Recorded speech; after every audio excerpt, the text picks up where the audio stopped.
pagi pemanatap, saya Kala. Saya Zoe. Jadi kita berdua akan membahas tentang studi kasus pada perusahaan, yaitu tentang Samyang. Jadi di sini aku pertama-tama mau menjelaskan tentang sejarahnya dulu. Jadi Samyang itu didirikan pada tanggal 15 September 1991 oleh John Junyon. Nah, mie instan pertama Korea diluncurkan pada tahun 1993 sebagai upaya untuk mengatasi kekurangan pangan setelah Perang Korea terjadi. Nah, selanjutnya aku akan membahas tentang kelemahan. Kelemahan pada Samyang itu mengandung zat aditif berbahaya seperti MSG dan pengawet. Kadar garam yang terlalu tinggi, protein gangguan pencernaan akibat karbohidrat kelebihan.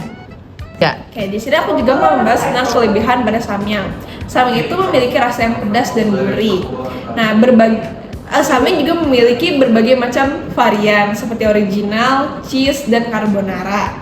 Selain itu dikenal memiliki tekstur mie yang kenyal dan bisa menjadi pilihan cepat saji yang lezat. Selanjutnya aku mau bahas tentang problem. Beberapa masalah yang pernah menimpa produk Samyang adalah terkait kandungan kehalalan dan tingkat kepedasan yang cukup ekstrim. Aku akan membahas tentang solusinya.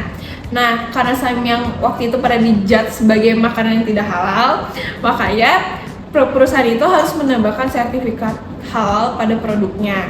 Nah, yang kedua, bikin tingkat pedasnya yang berbeda-beda. Jadi semua orang tuh bisa merasakan Samyang sesuai dengan selera mereka. Terus dijelasin bahan dan informasi produk dengan jelas di kemasannya atau media sosial. Nah, selanjutnya kita akan membahas tentang SWOT-nya dari Samyang. Nah, untuk strength-nya sendiri, margin keuntungan. Samyang untung besar karena biaya produksi, efisien, dan banyak permintaan dari luar negeri. Alasan produksi. Samyang bangun pabrik baru buat memenuhi permintaan ekspor dan memperlancar pengiriman. Oke, di sini aku akan membahas tentang weakness. Nah, weakness ini terdiri dari 3 macam. Yang pertama itu ketergantungan terhadap produk, biaya bahan baku impor, dan fluktuasi kurs. Yang ketiga itu keterbatasan di verifikasi produk selain mie pedas atau instan.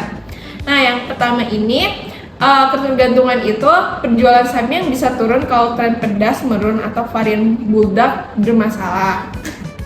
Terus kalau yang kedua yang tentang biaya, karena banyak bahan impor, kalau nilai won turun, biaya produksi Samyang akan jadi lebih mahal.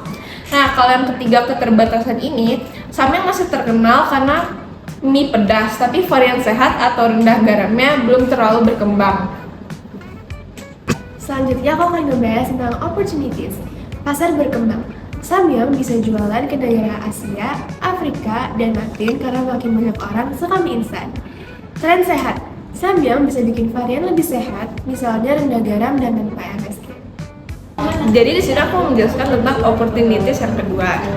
Nah, yang pertama itu ada digitalisasi dan income. Samyang bisa dijual lewat online biar lebih mudah dijangkau dan untungnya lebih besar. Yang kedua itu adalah produksi luar negeri.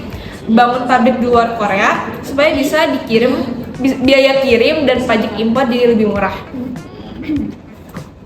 Selanjutnya aku akan bahas tips.